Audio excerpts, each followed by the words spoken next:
क्या करेंगे, आपका जो समूह है 58,000 लोगों का, तो पीछे रहोगे नहीं। सभी लोग निकल करके प्रयास करो, अपने अपने स्तर से प्रयास करो, सबसे बड़ा पॉइंट है। इसलिए मैं कहा था लास्ट तक की वीडियो देखने के लिए, सबसे बड़ा पॉइंट है, क्योंकि अपने स्तर से जब प्रयास करेंगे, मान लीजिए उसी में किसी का तबीयत खराब है, सभी विशेषज्ञ बानों का अपने चैनल पर हम स्वागत करते हैं। चलिए, आप सबके लिए आज बहुत ही महत्वपूर्ण अपडेट में लेकर के आया हूँ। मैं कहा था एक वीडियो में लेकर के आऊँगा आप सबके लिए, जो आप सबके लिए बहुत ही इम्पोर्टेंट होगा। उसके बारे में मैं अध्ययन कर रहा था और मैं सोच रहा था एक ऐसा वीडियो बनाएं जो सभी हमारे जो विशेषज्ञ जो बहनें हैं, जो लगातार संघर्ष कर रही हैं, निरंतर संघर्षरत हैं, उन सबको कैसे लाभ दिलाया जाए, कहीं वो गलती न कर बैठें, और उनका मूल अधिकार क्या है और मूल कर्तव्य क्या है, और अधिकार कितना बनता है, वो किस हद तक जा सकती है अपनी मांगों को पूरा करवाने के लिए। और कानून के समक्ष जो हमारा संविधान है, कॉन्स्टिट्यूशन के खिलाफ कोई भी देश का नागरिक नहीं जा सकता, चाहे वो पदाधिकारी हो, चाहे बड़े मंत्री नेतागण हो, या कोई भी हो, कोई भी व्यक्ति जो भारत का नागरिक है, जिसको भारत की नागरिकता मिली है, वो संविधान के खिलाफ नहीं जा सकता है। ये वीडियो बहुत ही इम्पोर्टेंट होने वाला है, लेकिन इतना मैं मेहनत करता हूँ और संघर्ष करता हूँ, फिर भी आप सब वीडियो देख लेते हैं, लाइक और सब्सक्राइब नहीं करते हैं। मेरी मेहनत पे मुझे नहीं लगता कि मुझे फल मिलता है, फिर भी मैं आप सबके लिए लगातार वीडियो लेकर के आता रहता हूँ। मैं वीडियो आपको ऑथेंटिक वीडियो लेकर के इसलिए लेके आता हूँ क्योंकि ये सब वीडियो एक तरह से मेरी आप सबको सलाह है कि इस तरह से आप चलेंगे तब भी आप सबको सफलता मिलेगी। क्योंकि मैं जानता हूँ कितने संघर्षों से और कितने जो कठिन विकट परिस्थितियों में हमारी जो विशेषज्ञ बहनें हैं अपनी जीविकोपार्जन कर रही हैं, क्योंकि इस समय उनको कोई भी मानदेय नहीं मिल रहा है, न मानदेय मिल रहा है और न ही कोई सपोर्ट मिल पा रहा है किसी अधिकारी नेतागढ़ का ऐसा सपोर्ट कि जिससे कन्फर्म हो जाए इन सबको भविष्य में जो होगा ये परमानेंट मानदेय मिलेगा। इसलिए हमारी जो सभी विशेषज्ञ बहनें अधिकतर जो जागरूक हैं और जो अपने कर्तव्य का निर्वहन करते हुए आगे बढ़ने का प्रयास कर रही हैं, और कई लोग तो बहुत आगे निकल चुकी हैं। बराबर एक आंदोलन के रूप में, एक मुहिम के रूप में अब हमारा जो विशेषज्ञ बहनों का कारवां है वो लगातार आगे बढ़ता जा रहा है। इसमें संगठन का भी जो विशेषज्ञ उत्थान समिति है, उन सब संगठन का भी ढेर सारा योगदान है और तरह तरह के मार्गदर्शन मिलते जाते हैं। ढेर सारे जो पदाधिकारीगण हैं, हम सबके जो कुटुंब ऐप से जुड़े हैं, उन सब का भी मार्गदर्शन मिलते जाता है। लेकिन फिर भी मेरा ये सलाह है आपके भाई के नाते कि कुछ चीज़ें होती हैं जो अपनी स्वेच्छा से, अपने विचार से हम सबको विशेषज्ञ बहनों को मिल करके खुद स्वयं करना चाहिए, क्योंकि किसी एक के भरोसे रहने से हम सबको सफलता नहीं मिलती है। क्यों? क्योंकि हमारा देश जब आज़ाद हुआ है, किसी एक व्यक्ति ने सफलता नहीं दिलाई थी, सब लोगों ने मिल करके, ढेर सारे जो हमारे महापुरुष हैं, स्वतंत्रता सेनानी हैं, मिल करके ढेर सारे अपना योगदान दिए थे, अपने जीवन का न्यौछावर कर दिए थे, अपने प्राणों की बलिदान तक दे दिए थे स्वतंत्रता पाने के लिए। इसलिए संघर्ष में हम सबको एकजुट हो करके नियमतः मिल करके पालन करना पड़ेगा, और वो सब पालन करके हम सब कहीं गलती न कर बैठे। इसलिए मैं आप सबके लिए वीडियो लेकर के आया हूँ, बहुत ही इंपॉर्टेंट वीडियो है। अगर सब्सक्राइब अभी तक मेरे चैनल को नहीं किए हैं तो चैनल कर दीजिए सब्सक्राइब, क्योंकि आप लास्ट में जाते जाते भूल जाते हैं, और लाइक भी कर दीजिए। चलिए देखिए, मैं आप सबके सामने देखिए, मैं बुक्स में कुछ दिखा दे रहा हूँ। ये बुक आप सबको दिख रहा होगा, ये बुक जो है आपका भारतीय संविधान है, परीक्षा वाणी का बुक है, जो पूरा संविधान जो कॉन्स्टिट्यूशन है, मेरा पुराना बुक है, कॉन्स्टिट्यूशन है, ये पूरे संविधान का बुक है। इसको मैं बहुत बढ़िया से पूरी तरह से मैं पढ़ लिया था इस बुक के बारे में। चलिए, ये बुक तो थोड़ा सा ओल्ड हो गया था, 2013-14 का एडिशन है। और इसके बाद में देखिए, नया बुक मैं खरीदा था, भारतीय संविधान है, यही परीक्षा वाणी का नया वर्जन जो है, इसको मैं लिया था। इसको लेकर के मैं पढ़ा हूँ, ये भी बुक मैं पढ़ा हूँ संविधान के बारे में। इतना जानकारी लेने के बाद मैं आप सबके बारे में चलता हूँ, चर्चा करता हूँ कि आप सबको मतलब क्या हक है, किस तरह से कितने तक आप जा करके अपने हक को, अपने कहाँ तक जा करके अपने हक को मंगा सकती हैं, कहीं गलती न कर बैठे, बस यही है मेरा मेन मोटिव है। और जो है कितने हद तक मतलब जो अपना हक है, कितने हद तक आप अपने मांगों को बुलंद कर सकते हैं, आवाज़ उठा सकती हैं, कहीं से न डरना है, न किसी के सामने झुकना है, बस संविधान के अकॉर्डिंग अपने आप को आगे बढ़ाते जाना है। जब संविधान आप सबको पता रहेगा, आप डरेंगे नहीं, कहीं भी नहीं डरेंगे, निडर होकर के कि हाँ है, हम सबके अंदर जानकारी है, हमको डरा नहीं सकते, कोई भी अधिकारीगण हमको डरा नहीं सकते। क्यों? क्योंकि मैं जानती हूँ संविधान में क्या है, आपके लिए भी, मेरे लिए भी है। देखिए और भी है, ढेर सारे बुक हैं, और भी ढेर सारे जो बुक हैं मैं दिखा दूंगा। पूरा एकदम से एक तरह से लाइब्रेरी ही बनाया हूँ ये। इसमें ढेर सारे, इसमें क्या नाम है, आर्टिकल है और सब है, क्या क्या है इसमें भी बहुत ढेर सारे फंडामेंटल हैं। और चलिए देखते हैं एक तरह से जो मूल अधिकार है, मूल अधिकार इसमें भी बहुत अच्छा बुक है, और उन सब में बहुत ज़्यादा डिटेल्स दिया गया है। ये सब पढ़ा हूँ मैं ये सब, और उसके बाद इसमें भी डिटेल दिया गया है मूल अधिकार क्या है और किस तरह से हम क्या क्या कर सकते हैं। उसके बाद अगर हमारा अधिकार मूल अधिकार है तो हमारा मूल कर्तव्य भी बनता है। कर्तव्य के बारे में भी एक वीडियो में लेकर के आऊँगा, इस चैनल पे आप बनते रहिए। लेकिन मूल अधिकार क्या है, चलिए इसके हम देख लेते हैं।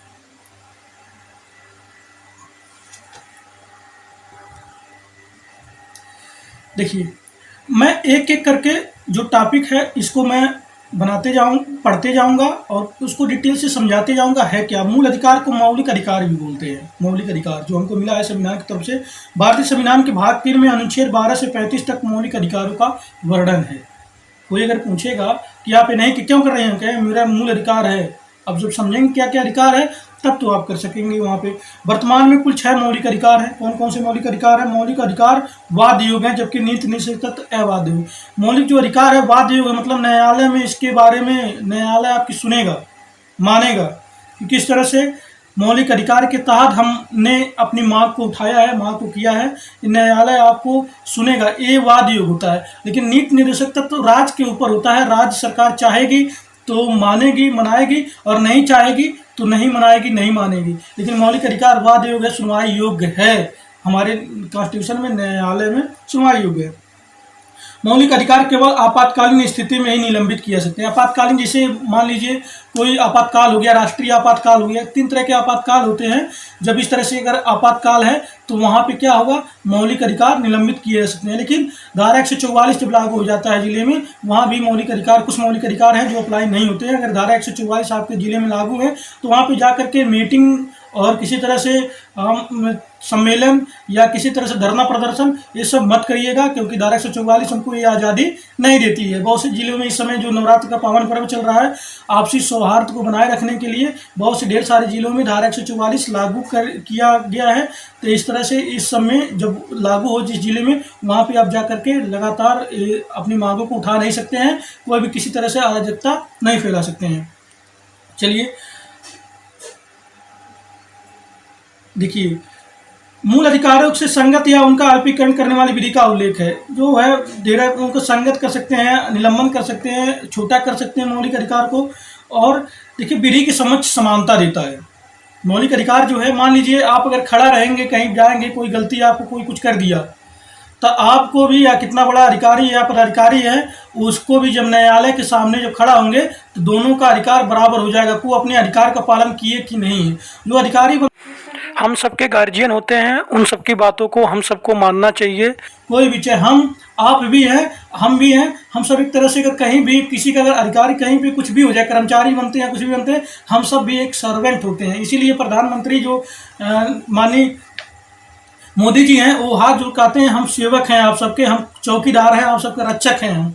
क्यों? क्योंकि उन सबका पोस्ट ही वही है कि हम सबका सेवा करना। सेवा करने में होता है कि नागरिकों को कष्ट न हो, अभिभावक है, और जो वो आदेश देते हैं उनको पालन भी करना एक तरह से हम सबका जिम्मेदारी बनता है। एक तरह से माने वो जो अधिकारी हम सबके अभिभावक हैं। लेकिन अभिभावक से हम सब अगर नहीं कुछ पाते हैं, अगर कहीं दिक्कत करते हैं अभिभावक, तो हम सब अपनी बातों को रख करके अपने अभिभावक से, जिस तरह से अपने अभिभावक को मनाते हैं, अपने पेरेंट्स को मनाते हैं, उस तरह से अधिकारी के महोदय तक भी अपनी बातों को पहुँचाना चाहिए। चलिए देखते हैं। समानता का अधिकार मिला है 14 से 14, 15, 16, 17, 18 के अंतर्गत समाहित समानता का अधिकार सब जगह से। और 15 में धर्म, मूल, वंश, जात, लिंग आदि की जन्म स्थान के विभेद का जो है प्रतिषेध है। धर्म से कोई हम किसी विभेद नहीं है, इस धर्म का है, वो धर्म का, ऐसे कुछ नहीं, सबको बराबर है। जात में भी सबको, किसी के हम उसको हक को नहीं छीन सकते। लिंग में भी, चाहे पुरुष हो चाहे स्त्री हो, कोई भी, सब में कोई भी विभेद नहीं होना चाहिए। जन्म के स्थान के आधार पर भी नहीं होना चाहिए। और विभेद का जो प्रतिषेध, इन सब चीज़ों में विभेद का प्रतिषेध भी है कि नहीं हम दिल्ली में हैं तो हमको अधिकार ज़्यादा मिले, और हम क्या नाम है संत कबीर में हैं तो हम सबको अधिकार ना मिले। ऐसा कुछ नहीं है। सबको एक बराबर अधिकार सब जगह, कहीं भी हो, किसी जात की हो, धर्म की हो, लिंग की हो, सबको अधिकार बराबर मिला है। इसको आप सब एकदम गांठ बांध लीजिए कि सभी को अधिकार क्या है, बराबर मिला है। सरकार महिलाओं और बच्चों के लिए जो आर्थिक और सामाजिक रूप से पिछड़े उन नागरिकों के लिए विशेष प्रावधान बना सकती है। देखिए, आप सबके लिए बहुत इंपॉर्टेंट पॉइंट है, महिलाओं और बच्चों के लिए। आप सब महिला हैं, बीसी सखी जो भी हैं सब महिला बनी हैं, इन सब के लिए विशेष प्रावधान है। इसलिए महिला उत्थान समिति के नाम से ये हमारा जो कुटुंब ऐप है, महिला उत्थान समिति के नाम से बनाया कि महिलाओं को उत्थान होना चाहिए समाज में, तभी हम सब तरक्की कर सकते हैं, आगे बढ़ सकते हैं। इसके लिए अलग बात, संविधान के अनुच्छेद 17 के अनुसार अस्पृश्यता का अंत किया जा सकता है, मतलब छुआछूत 17 के अनुसार मिटा दो, ये भी दिया है। कुछ चीज़ें जो है जो मौलिक अधिकार के रूप में है, क्या क्या है चलिए हम देखते हैं। भाषण एवं अभिव्यक्ति की स्वतंत्रता का वर्णन करता है। सर्वोच्च न्यायालय की व्याख्या के अनुसार प्रेस की आज़ादी की व्याख्या इसी में से बताइए, यही है कि हम बोल सकते हैं, कुछ भी कह सकते हैं, भाषण दे सकते हैं, हाँ, लेकिन किसी भड़काऊ भाषण, इलीगल भाषण जिससे समाज में अराजकता न फैले, वो नहीं बोल सकते। लेकिन अपनी बात कहने के लिए हम स्वतंत्र, सबसे बड़ा अधिकार है। कोई भी अगर आप सबको बोलेगा, अगर कुछ कहते हैं चुप रहो मत बोलो, क्या ऐसा वैसा नहीं, आपको अधिकार नहीं मिला, नहीं, हम सबको अधिकार मिला है। कोई भी चीज़ है आप बोल सकते हैं, कह सकते हैं, क्योंकि हम स्वतंत्रता है। इसी के अनुसार प्रेस को जो प्रेस वाले लेके पहुंच जाते हैं, माइक मुंह में ठूस देते हैं, बोल लेते, पूछ लेते हैं, क्यों? क्योंकि स्वतंत्रता सबको मिला है, बोलने की आज़ादी मिला है, भाषण देने की आज़ादी मिला है, अपनी बात कहने की आज़ादी मिला है, बशर्ते समाज में कोई इसका दुष्परिणाम न पहुंचे, इससे समाज बिगड़े या कुछ ऐसा चीज़ है जो अराजकता फैले या आतंकवाद फैले। इस तरह का जो चीज़ें हैं जो हमारे राज्य के लिए, हमारे देश के लिए जो घातक सिद्ध होंगी, हमारे देश के नागरिकों के लिए, इन सब चीज़ों पे बैन है। उन सब चीज़ों पे अगर कुछ बोलेंगे तो उसका आपके ऊपर कार्रवाई हो सकती है। लेकिन अपने अधिकार के लिए, मांग के लिए आप तो बोल ही सकती हैं। मुझे चाहिए, मुझे परमानेंट जॉब दीजिए, परमानेंट सैलरी दीजिए, मेरा वेतन 10,000 से ऊपर होना चाहिए, क्योंकि हम उस समय से कार्य ले रहे हैं। समान कार्य के लिए समान वेतन आयोग जो है संविधान के द्वारा लागू हो चुका है समान कार्य के लिए। तो हम जो बैंकिंग वाला काम करते हैं, तो बैंकिंग सखी जो बैंक में जो बैंकिंग सखी हैं, बीसी सखी को भी उतना वेतन दीजिए, मानदेय दीजिए, क्यों नहीं देंगे?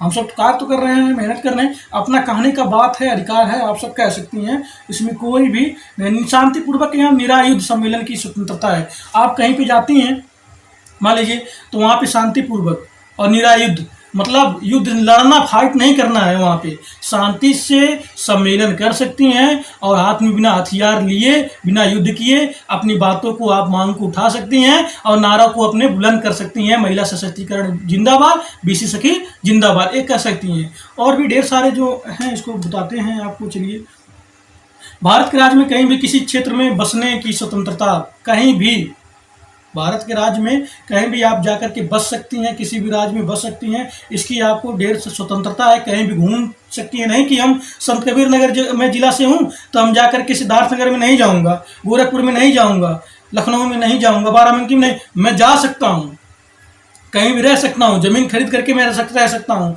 अपनी बातों को मैं लोगों तक पहुँचा सकता हूँ। ये सब स्वतंत्रता है, क्योंकि हम स्वतंत्र देश के स्वतंत्र नागरिक हैं। भारत हमारा देश क्या है, स्वतंत्र है। तो कहीं पर जाइए, रहिए एकदम से फ्री, टेंशन मुक्त होकर के, कोई भी रोक टोक नहीं है, क्योंकि आप सबको ये आज़ादी मिला है, मूल अधिकार में है आप सबको, इसलिए मैं बता देना चाहता हूँ। चलिए, कोई भी व्यवसाय अपनाने की स्वतंत्रता, कोई अगर व्यवसाय कर रहे हैं तो आपको ये नहीं है कि आप नाई जात से हैं तब क्या हो जाएगा कि आप नहीं बलवे काटिए। आप सुनार जात से हैं, ब्रह्मा जात से हैं, तो क्या पता चला कि आप जाके नहीं अंगूठियाँ बनाइए, आप उसने बनाइए, ऐसा कुछ नहीं है। आप ठाकुर हैं तो रक्षा करिए, ऐसा कुछ नहीं है। ऐसा जात से कुछ नहीं है, कोई भी आप व्यवसाय कर सकते हैं। आप किसी जात और धर्म के हों, आप कोई भी जो भी लीगल व्यवसाय, जिसको एक होता है नैतिक व्यवसाय के अनैतिक व्यवसाय। नैतिक व्यवसाय आप कर सकते हैं, लीगल व्यवसाय आप कर सकते हैं। उस लीगल व्यवसाय से क्या होगा, इलीगल नहीं कर सकते हैं। अरे चरस, गांजा, भांग, ये सब नहीं बेच सकते, जो इलीगल है वो नहीं कर सकते। लेकिन जो लीगल व्यवसाय है, जो हमारे संविधान में है, वो सब व्यवसाय आप सब कोई भी व्यवसाय कर सकते हैं, किसी जात और धर्म के हैं, कोई रोक टोक नहीं है।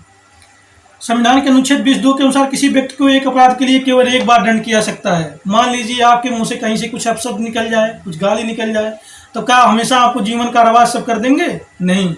एक बार अगर कोई गलती किया है तो उसके लिए केवल एक बार ही आपको दंड मिलेगा। नहीं ये भी फिर FIR कर दे, फिर दंड, फिर उसी पर FIR कोई कर दे, फिर जाकर न्यायालय में जाए, बार बार दंडित नहीं होंगे। कहीं मान लीजिए किसी से गलती हो गया, तभी डरने की जरूरत नहीं है, क्योंकि उसका जो एक बार सजा होगा, कई बार सजा नहीं हो सकता। एक अपराध के लिए केवल एक सज़ा हो सकता है, बस जो भी हो। ये नहीं है कि किसी के बारे में, समाज के बारे में बोल दिए तो समाज से हर एक नागरिक जाके एफआईआर करे, एक दिन का अगर तो मान लीजिए जेल हो, सबको एकदम से ज़िंदगी भर जेलेंगे जाना है, ऐसा कुछ नहीं होता है। एक अपराध के लिए एक बार सिर्फ सज़ा का प्रावधान है। जीवन एवं व्यक्तिगत स्वतंत्रता का उल्लेख है। अपने जीवन, हमारा जीवन है, किस तरह से हम जिएंगे, हमारा स्वतंत्रता है, किस तरह से हम स्वतंत्र हम रहेंगे, ये व्यक्तिगत है। सब चीज़ अपने जीवन में जी सकते हैं, रह सकते हैं और स्वतंत्र रह सकते हैं, ये आपका अधिकार है, ये आपको मिला है संविधान के द्वारा, मिला है संविधान के द्वारा। और ढेर सारे हैं जो मौलिक अधिकार के संविधान के 22 में कुछ दशाओं में गिरफ्तारी और निरोध से संरक्षण प्रदान किया गया। मान लीजिए डायरेक्ट आपको कोई गिरफ्तार नहीं कर सकता, संविधान 22 के अनुसार कुछ ऐसा है प्रावधान ना। उसके बारे में डिटेल सब क्या हम बताएंगे, पूरा बताने में ज़्यादा टाइम लग जाएगा। लेकिन ऐसा है कि डायरेक्ट आपको गिरफ्तार कुछ दशा है नहीं कर सकते, आपको नोटिस भेजेंगे, आपको नोटिस देंगे, उसका अगर जवाब आप देंगे संतोषपूर्वक, आप गिरफ्तार नहीं करेंगे। जवाब नहीं संतोषपूर्वक देंगे, कुछ ऐसा चीज़ होता है जो गिरफ्तारी वारंट जब जारी होता है, कुछ ऐसा चीज़ होता है जमानत, उसकी गिरफ्तार होने से पहले जमानत लोग करवा लेते हैं, गिरफ्तारी नहीं होते हैं। तो इस तरह से संविधान में हम सबको मिला है। और एक चीज़ और है, मानव के द्विव्यापार और बलात्सर्म का द्विव्यापार मानव से नहीं करा सकते। अब मानव को बैल बना करके बैलगाड़ी से नहीं खिंचवा सकते, ऐसा नहीं, इतना स्वतंत्रता मिला है कि हम मानव हैं तो बैलगाड़ी बना करके बैल की जगह पे खिंचवाओ, और बच्चों से, छोटे छोटे बच्चों से ऐसा काम करवाओ जो उनके मतलब संविधान में नहीं है। बच्चों का काम है पढ़ना, 14 वर्ष तक के बच्चों का काम है, वही है 14 वर्ष से कम आयु के बालक को किसी कारखाने और कारखाने फैक्ट्री है वहाँ पे काम करने के लिए इजाज़त नहीं है 14 वर्ष से कम बच्चों के लिए। हाँ, क्योंकि उन सबका क्या काम है, दायित्व पढ़ना। जब भारत का नागरिक पढ़ेगा तभी आगे भारत आगे बढ़ेगा, तभी ढेर सारे इन्वेंशन करेंगे, खोज करेंगे और आगे बढ़ेंगे। इन सब का चीज़ है। और अल्पसंख्यक के बारे में है, धार्मिक स्वतंत्रता का प्रावधान किया गया है और अनुच्छेद 35 में। और शिक्षण संस्थाओं में सहायता, ये सब आप सबके लिए है नहीं। संवैधानिक उपचारों का अधिकार दिया गया है। मौलिक अधिकार के उल्लंघन के विरुद्ध अगर कोई करता है, मौलिक अधिकार का उल्लंघन, आपके कोई भी, और जो मैं कह रहे हैं अधिकारी कर्मचारी, जो मैं बोला हूँ, पिछली जो अभी बातें में बोला हूँ, उन सब में अगर कोई उल्लंघन करता है, कोई मान लो जबरदस्ती आज करा, नहीं तुम अपनी बात को नहीं उड़ा सकते, गिरफ्तार करो इसको। तो उसके लिए मिला है, क्या मिला है, संवैधानिक उपचारों का अधिकार मिला है। ऐसा कुछ नहीं, न्यायालय में आप दाखिल कर देंगे, न्यायालय में चले जाएंगे, उस अधिकारी की ऐसी की तैसी लग जाएगी। और किसी के भी, मैं अधिकारी से बढ़ के नहीं हूँ, लेकिन ये क्या है संविधान में जो लिखा है मैं इसके लिए करता हूँ, क्योंकि अधिकारी ही हमारे गार्जियन होते हैं, हमारे रक्षक होते हैं। लेकिन अगर वो अपने भी पद का दुरुपयोग करते हैं तो उसके लिए भी हमारा संविधान बना है। हमें सभी अधिकारियों का सम्मान करना चाहिए, सम्मान करेंगे तभी वो आप सबको सम्मान देंगे। सही है, ये नहीं कि मैं बता दिया हूँ चल जाकर कल से लड़ाई करिए, नहीं, ऐसा कुछ नहीं है। लेकिन अपनी बातों को आप मजबूती से रख सकती हैं, जो अगर मेरी वीडियो पूरा देखिए तो रख सकती हैं अपनी बातों को, अपने जा करके सम्मेलन करा सकती है। निरायुद्ध सम्मेलन, ये नहीं है कि लेके जाओ और उसके बाद किसी कह दे कि चलो कट्टा दिखाया जाए, कट्टा वट्टा तो मैं देखा ही नहीं हूँ, लेकिन कोई पिस्टॉल दिखाया जाए, ये दिखाया जाए, ये सब नहीं है, कुछ नहीं है। निरायुद्ध से आप सम्मेलन, कोई भी सम्मेलन आप करिए, निरायुद्ध करिए, वहाँ पे हथियार लेकर के मत जाइए। किसी भड़काऊ कोई कह दे ऐसा समाज में जिससे अराजकता उत्पन्न हो, अव्यवस्था उत्पन्न हो, वहाँ पे वैसा मत करिएगा, ऐसा मत करिएगा। कोई भी चीज़ अगर आंदोलन करने से पूर्व अनुमति लेना जरूरी है, डीएम से अनुमति लेना जरूरी है, वहाँ के प्रशासन से अनुमति लेना जरूरी है। तो सब ये सब, अगर मान लीजिए कोई रैली मार्च निकालती हैं, वो सब भी अनुमति लीजिए वहाँ पे। अनुमति लेनी, जब अनुमति मिल जाएगा तो आप सबको प्रोटेक्ट करेंगे, वो सब सुरक्षा करेंगे। इसीलिए हमारा जो संविधान बना है वो संविधान के दायरे से चलते हैं, इसीलिए सभी लोग क्या है, सुरक्षित है। हम सब संविधान को मानते हैं तभी सुरक्षित है, अगर संविधान को नहीं मानते तो सुरक्षित नहीं रहते। कोई भी किसी को लूट लेता और सब भी हो जाता है ढेर सारे। इसलिए हम सबको संविधान का पालन करना चाहिए और जो भी अधिकारीगण हैं उनकी सहायता करना चाहिए, उनको हेल्प करना चाहिए हर एक जगह पे, जिससे हम सबको आगे बढ़ने में आसानी हो। और एक चीज़ और बात मैं बताना चाहता हूँ, संपत्ति का अधिकार है, कानूनी अधिकार हो गया है, तो संपत्ति के अधिकार में हम सबको देखना नहीं है। और सबके राष्ट्रीय आपातकाल में जो होता है, बाह्य आक्रमण के आधार पर मूलाधिकार स्थगित किया सकते हैं, मूल अधिकार जो हैं। और अनिवार्य शिक्षा का उल्लेख है 6 से 14 वर्ष के बालकों को, और गिरफ्तारी के लिए, और सब लगभग बता दिया हूँ। सब कुछ ऐसा नहीं है कि जो आप सबके लिए कुछ ऐसा हो जो बताना हो। चलिए, मूल अधिकार ये सब हैं और ढेर सारे हैं, जो आप सबके हित का था वो मैं बता दिया हूँ। अब इसमें है क्या, जैसे कि बीसी सखी जो बहाने हैं, सरकार के द्वारा, जो उत्तर प्रदेश सरकार के द्वारा एक उपक्रम चलाया गया था कि बीसी सखी सभी ग्राम पंचायत में नियुक्त किए जाएंगे, उनको उनको ग्राम पंचायत सचिवालय में जगह मिलेगा और उनको कमीशन मिलेगा ढेर सारा रुपया। 4,000 पहले शुरुआती में दिया जाएगा उनको सपोर्ट फंड के लिए कि वो अपना काम को आगे बढ़ाएं। धीरे धीरे उनका कमीशन इतना हो जाएगा, 20-22 हज़ार तक लगभग पहुंच जाएगा, क्योंकि एक जो महिला गई थी वो बता रही थी 20-22-25 हज़ार उनको पर मंथ बनता है कमीशन। अब मुझे ये बात नहीं होती है कि नियम जो रूल्स हैं सबका है, कहीं उनका कमीशन तो ऐसा नहीं है कि 1,000 निकाल रही हैं 100 रुपये कमीशन पा रही हैं। हो सकता है उनका बैंक देता हो सकता है उनका जुगाड़ हो, प्रधान से जुगाड़ हो सकता है वहाँ पे बैंक ना हो, कई भी कंडीशन हो सकती हैं। लेकिन ढेर सारी हमारी जो महिलाएं हैं वो बराबर उनका कमेंट में पढ़ता रहता हूँ, बहुत ही परेशान है। यहाँ तक कि सब महिलाएं जो हैं अब यहाँ तक आ गई हैं कि अपनी डिवाइस जो है, अगर पैसा जमा करना होगा तो सब वापस करेंगी अपनी डिवाइस, क्योंकि वो डिवाइस का पैसा नहीं चुका सकती हैं, क्योंकि उनका उतना आमदनी नहीं हुआ। जब आमदनी होगा नहीं, अपना जाहिर सी बात है अपना डिवाइस सभी लोग वापस करेंगे। ढेर सारी बहनों ने, और ऐसे ऐसे बहनों ने कमेंट किया जिनका 35,000 टीडीएस कट गया है। अब बताइए, जितना हमारा कमाई नहीं है, जितना हमारा आमदनी नहीं है, उससे ज़्यादा टीडीएस कट जा रहा है। ये सब एक तरह से कठिनाइयाँ, चुनौतियाँ हैं बीसी सखी बहनों के लिए। इस सबको दूर करने के लिए आप सबको आवाज़ उठाना पड़ेगा। और सबसे बड़ा जो माध्यम है, मैं अभी तक जो जानता हूँ सबसे बड़ा माध्यम है ट्विटर है। ट्विटर के द्वारा अगर कैंपेन चला करके आप सब अपनी बातों को सरकार तक डायरेक्टली रूप से पहुंचा सकती हैं। इनडायरेक्टली रूप में अगर हाथ में ज्ञापन देंगी तो ज्ञापन किसके हाथ में गया, कहाँ पे गया, उसके बाद कहाँ गया, कुछ नहीं। लेकिन ट्विटर पे चलेंगे तो देश की, हमारे प्रदेश की जनता देखेगी, हमारे जो माननीय मुख्यमंत्री श्री योगी आदित्यनाथ जी भी देखेंगे, वो दोनों उप मुख्यमंत्री माननीय श्री केशव प्रसाद मौर्य और माननीय श्री ब्रिजेश पाठक जी, ये सब सभी लोग देखेंगे, सबके संज्ञान में आएगा। आपका जरूर हित होगा, लेकिन आप संघर्ष करते रहिए, क्योंकि दिवाली आप सबके नज़दीक है। आप सबके घरों में खुशियाँ आएँ, आप सबका मुंह मीठा हो, दिवाली में आप सबका घर उजाला से भरेगा तभी जब आप सब अपने हक को प्राप्त करेंगे। इसलिए धीरे धीरे मैं कहूँगा कि इस रफ्तार को झुकने मत दीजिए, आगे बढ़ाइए। जो बढ़ रहे हैं धीरे धीरे अपने संगठन को, जो भी आज मेरा वीडियो देख रही हैं, इसको ढेर सारे जगह लाइक, सब्सक्राइब और शेयर भी करिएगा, क्योंकि अब घर से निकल करके अगर घर में बैठी हैं किसी की मजबूरी बस, तो ट्विटर पर जरूर कैंपेन चलाइए। नहीं तो हो सके पूरा प्रयास करिए घर से निकल करके अपनी मांगों को बुलंद, और हकों को जब तक मांगेंगे नहीं तब तक मिलने वाला नहीं है। देखिए, शिक्षा मित्र जो थे अपना 10,000 मानदेय अपना ले लिए, कुछ भी है। होमगार्ड जो हैं वो भी अपना बुलंदी से अपनी आवाज़ को उठा करके आज 24-25 हज़ार लगभग मानदेय वो पा गए हैं।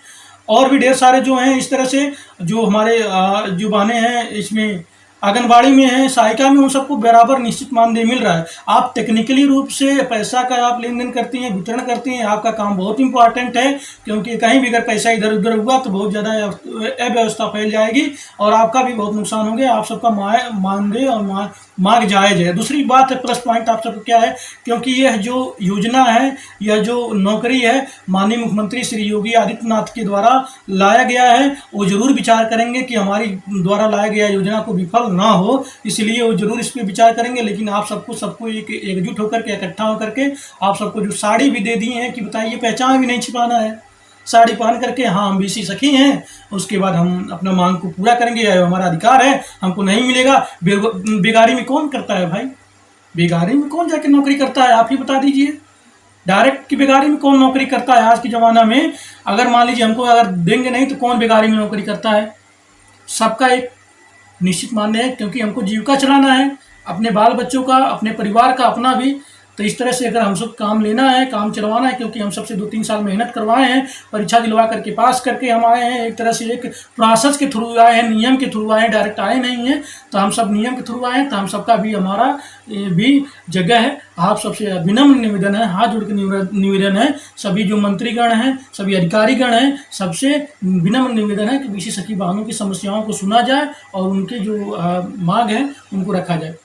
ये जो मूलाधिकार की बात मैं किया हूँ, ये सिर्फ बीसी सखी महिलाओं के लिए ही नहीं, सबके लिए लागू होता है। इसलिए आपके अगल बगल जो भी परिचित हैं, वीडियो भेज दीजिएगा, क्योंकि सभी के लिए जरूरी नहीं है ये सब बीसी सखी के लिए इम्पॉर्टेंट हो, सबके लिए इम्पॉर्टेंट है। अपना अधिकार क्या क्या है जब जानेंगे तभी अपना एकता में शक्ति है, अपनी बातों को मजबूती से रख सकेंगे।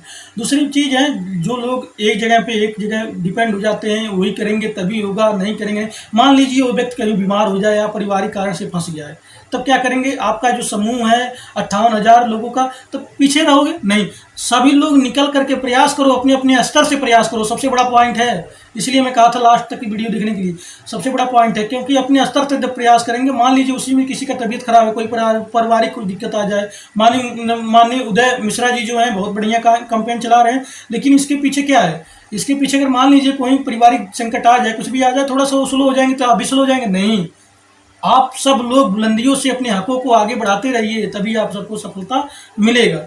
चलिए, आप सबके लिए बहुत ही इंपॉर्टेंट वीडियो मैं लेकर के हमेशा इस चैनल पे आता रहता हूँ, जो आप सबके लिए हित के लिए रहता है, न कि इधर उधर की बहुत ज़्यादा वीडियो कई बार दोहराना नहीं, एकदम फ्रैंकली रूप से लेकर आता हूँ। इसलिए कहता हूँ, इतना मेहनत करने के बाद भाई के लिए तो एक बनता है, कम से कम सब्सक्राइब कर दीजिए। सब्सक्राइब करेंगे तो मेरे सकते होगा कि हाँ, मेरी बातों को सुना जा रहा है और मान रही हैं, अनुसरण कर रही हैं। और जो भी सुझाव है, आप सबका सुझाव हम वो सबको मानेंगे, आप सबके सुझाव को जो भी आदर्श के रूप में हम लेंगे, उसके ऊपर भी मैं वीडियो बनाऊंगा। इससे आप सबकी जो बातें होंगी, आप सबके समाज तक, पूरे समाज तक मैं फैलाऊंगा वीडियो के माध्यम से। इसलिए इस चैनल से जुड़े रहिए, और कुछ भी सुझाव हो जरूर मुझे कमेंट बॉक्स के रूप में बताइए, मैं उसको लेकर के आपके समाज तक जाऊंगा, सबके तक पहुंचाऊंगा। जो भी अच्छा न्यूज़ कहीं से किसी जिले से निकल के आती है, कुछ भी संघर्ष करती हैं बहनें, उसको भी बताइए, मेरे पास तक भेजिए, कमेंट के रूप में बताइए, भेजिए। बहुत लोगों के पास मेरा व्हाट्सअप नंबर भी है, उसके भेजिए, मैं आप सबको आवाज़ को उठाऊंगा, बताऊंगा, नियमतः और रखूंगा, क्योंकि ये भाई आप सबके लिए हमेशा दिन रात तत्पर रहता, मेहनत कर रहा है धीरे धीरे, कि आप सब खुशियाँ आएँ घर में, जिससे हमारा जो समाज हो आगे बढ़े, महिलाएं जो हैं वो आगे बढ़े, नारी उत्थान समिति का सपना साकार हो। इसी के लिए चलता हूँ, नेक्स्ट वीडियो में आएंगे, बहुत अच्छा वीडियो लेकर के अब आएंगे, चलते हैं, तब तक के लिए जय हिंद, जय भारत आप सबको।